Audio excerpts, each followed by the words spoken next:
Hats off to both of you for having the courage to do it out in the open. I really hope your movement grows so big that one day we can all discuss this falsehood in the open without any fear.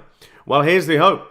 That's what we're doing, and I think so. We don't think that I'll speak for myself. That we're not necessarily brave.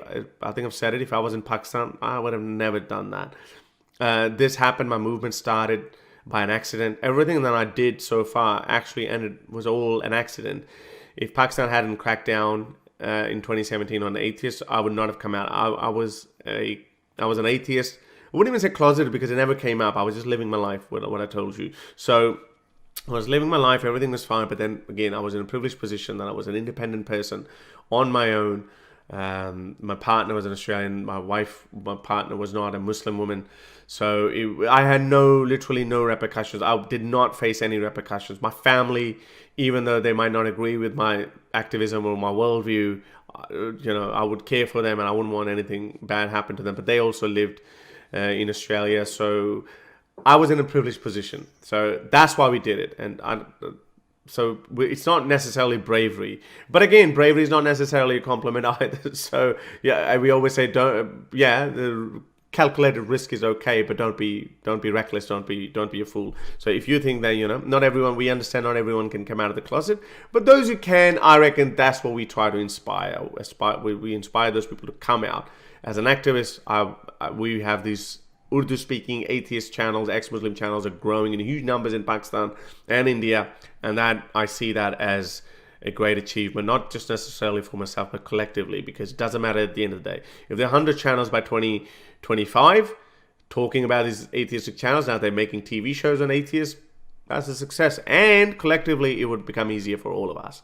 Nuria, do you want to add something to that?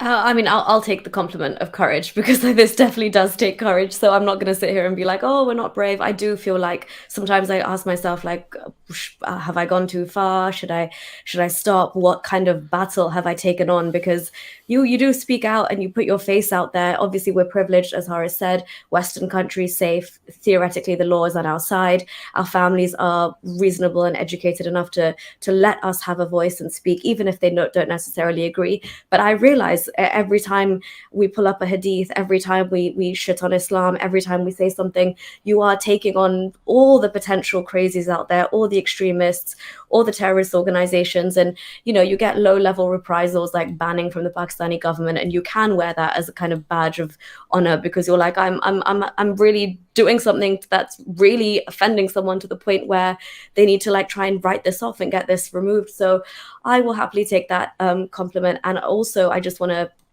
give you a compliment back and say that even though you have that kind of family unit, the fact that you know who you are and you stay true to that and you haven't retracted into a Islamic bubble just to keep your home happy and safe and secure in that way, like you have rocked the boat, more power to you. Because as I say, I know we talk a lot about bleak things in this stream, and a lot of the time we're covering really like kind of dark and morbid news. I get really refreshed when I listen to intellectuals like Steven Pinker talk because he gives, and he does say that we are moving.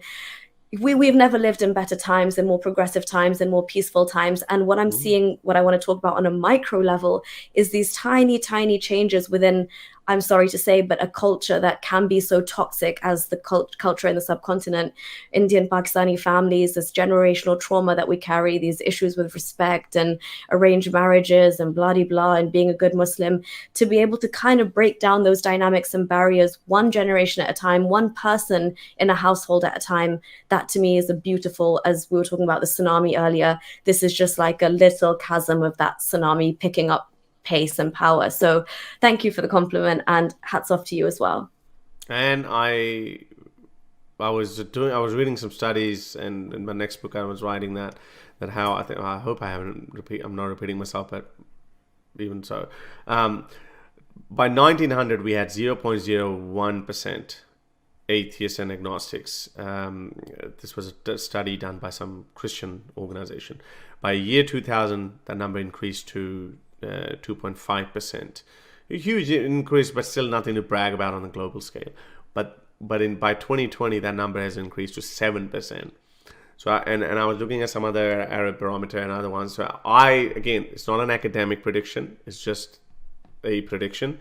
I genuinely believe by the middle of this century, we could be looking at 30 to 40% global atheist and agnostic um, uh, population, and it would not be unevenly distributed. Yes, there will be some differences. Some countries like Japan and Norway, or even Australia, the Western countries might have a larger percentage within their populations.